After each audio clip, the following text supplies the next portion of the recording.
Colts Nation, if helmets or helmet accessories interest you, make sure to go to greengridiron.com and use code INDSYN at checkout to get the discount code with it. Whether it's mini helmets, full-size helmets, visors, clips, whatever it may be, different face masks, different variations of helmets, alternate helmets, whatever the case, you can get it at Green Gridiron. And again, that's code INDSYN at checkout for the discount. Thanks for stopping by for another video, and now let's get into it. What's going on, Colts Nation? I appreciate you joining me for another video where today we're going to be talking more about free agency, right? And of course, we've already talked about the quarterback. We've already talked about the running backs. We've talked about what you guys want, talked about what I want. Now it's time to move on to the tight ends, okay? This is going to be the last group on the offense that we're talking about. Offensive line, wide receivers, we're pretty good there. We really don't need any major additions to that group. So going forward, sitting here again talking about tight ends and, of course, just going through the options, right? Of course, we put the poll out, put the video out.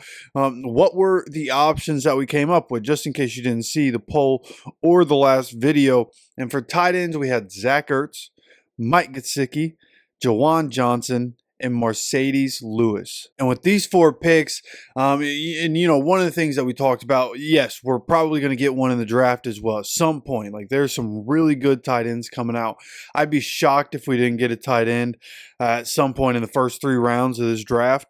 But I also think getting a tight end that can be a good veteran presence in that room, a good veteran presence, somebody that could be a veteran presence not named Mo Alley Cox. Obviously, he wants to go somewhere else. Thank goodness. We need to get new people in the building. So which one of these guys could it be? Now, Mercedes Lewis was a really interesting choice for me, which is why I put him on the list. I think a really good veteran guy if he doesn't retire.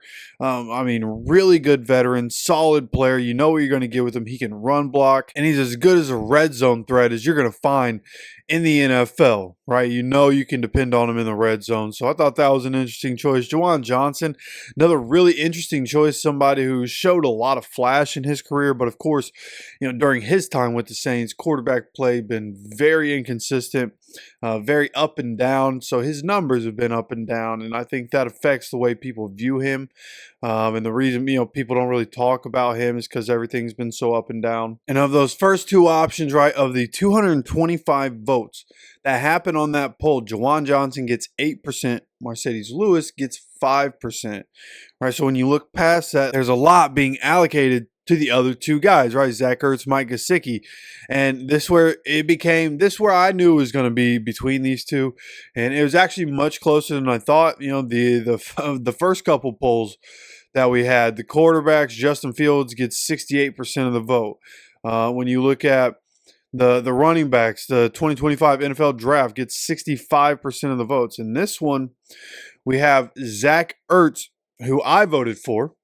Zach Ertz is a guy that I would like to see us get 37%. And then you have Mike Gesicki, who, of course, taking most of it here with 50%, getting 50% of the vote on 225 votes. So Colts Nation has spoken. Colts Nation wants to see Mike Gesicki come and be a Colt, wants to see him come to Indianapolis, you know, spend some time with the Dolphins, spend 1 year with the Patriots, then the Bengals. You look at his numbers up and down, just like quarterback play has been in his career. He spent time with the Dolphins to begin his career, and of course, it's been up and down there. And then his 1 year with the Patriots was a very bad year for the Patriots, which, thank God, you know, Patriots finally being one of the biggest losers in the NFL. It was just a matter of time. Glad it ended up happening. But then 2024, Mike Gesicki goes to the Bengals, has one of the best years of his career, where he ends up putting up 65 catches for 665 yards and 2 touchdowns. Obviously, you know, up and down in terms of different games. But as the year went on and the Bengals started to get more successful, you know, toward the end of the season, that's when Gesicki started getting involved. So we'll see, hey, do they end up re-signing Gesicki? You know, they have to worry about Jamar Chase and T. Higgins, so probably not. So I think Mike Gesicki going to be somebody that is going to be in free agency, and I wouldn't be mad if we got him by all means. Like Zach Ertz, then Mike Gesicki. That's the list. And actually, the way I put it is Zach Ertz, Mike Gesicki, Juwan Johnson, Mercedes Lewis. That's the list. And if I had to number my choices, that's how I'd number them. Zach Ertz, for me, was a guy that I wanted because I think a good veteran presence. He's been in the Eagles building, which at different times in his career was not good, and he's seen, what happens when things go bad, and what makes things go bad, and then the Eagles get good, and he was there for that, and he was able to see, hey, what happens when a team is being successful? What habits do we have? And then he goes to the Commanders, who are in a massive transition phase, and they bring in all these veterans and they create a good culture there. And Zach Ertz is part of that because of what he's been through in his career, because of everything that he's done, right? Marcus Mariota, another reason for that, somebody that I want the Colts to sign this offseason, right? These veteran guys, Bobby Wagner, who's going to come up when we talk about linebackers, right? Commanders did it right. And so that's what I'm thinking, is just emulating the model that the Commanders set, where even though we're not changing everything from the owner down in terms of leadership, I think you can change the team a lot, and I think Zach Ertz could have been a part of that, and I think he could be a part of that. Zach Ertz, again, getting 37% of the vote, but Colts Nation makes their pick with Mike Gesicki. So you look at that, bringing Mike Gesicki in. If we somehow, some way, were able to get Tyler Warren in the draft, right, then you're looking at a tight end room that all of a sudden has Mike Gesicki, Tyler Warren, Jelani Woods, Drew Ogletree. If you really wanted to add the fifth guy, right, you talk about Will Mallory, put him in there. He's kind of shown different flashes, doesn't get on the field a whole lot, but nonetheless, I mean, that tight end room with those five guys, I mean, that seems like a very versatile tight end room, and one that you could deploy in a lot of different ways. I wouldn't be mad at that at all, right? Same way I wouldn't be mad if it was Zach Ertz, Tyler Warren, Jelani Woods, Drew Ogletree, Will Mallory, right? Like, either of those options sounds good to me. Mike Gesicki, obviously more of a playmaker. He's younger right now. He has, 7 years in the league. This is going to be year 8 for Mike Gesicki. So getting closer to that 30 mark. Hey, he might be there. I don't know. I'm not even looking at his age as I sit here. Actually, he was born in 1995, so he will be 30 at some point this year. So maybe with him getting older, his touchdown production rarely going over 2 touchdowns in a season, maybe we can get a little bit of a discount, which would be exactly what we need.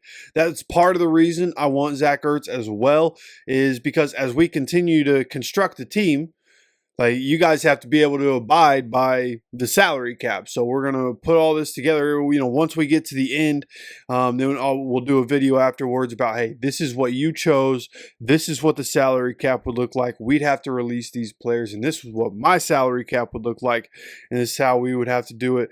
And we'll compare those notes as well at the end. We're going to keep talking about this kind of stuff. Again, the next conversation we have is going to be about the defensive ends. It's time to move on to the defense after talking about the offense. And again, you guys have picked Justin Fields, 2025 NFL Draft, and Mike Gesicki as the ways we're going to go about finding different players throughout free agency and the draft. And for me, it was Marcus Mariota, Kareem Hunt, and Zach Ertz, some really good veteran players from successful buildings. That's what I want us to bring in this offseason. That's how I'm looking at things. Creating a culture. We have to recreate the culture. What we have in the building isn't good enough. We have to recreate the culture. That's what I'm doing with my free agency. So we'll continue to compare. We'll continue to go over this. Please make sure you're subscribed, have notifications on so you get notified when these videos comes out. I want to continue to get your guys' opinions as we go along. The combine is coming up. We're going to start getting into draft soon, but we got to finish this free agent stuff. I want to go over this with you guys. I want to hear from you guys. Let me know what you're thinking down in the comments section. Of course, I appreciate you guys so much for stopping by for another video. And as always, take care of yourself, take care of each other, and go Colts.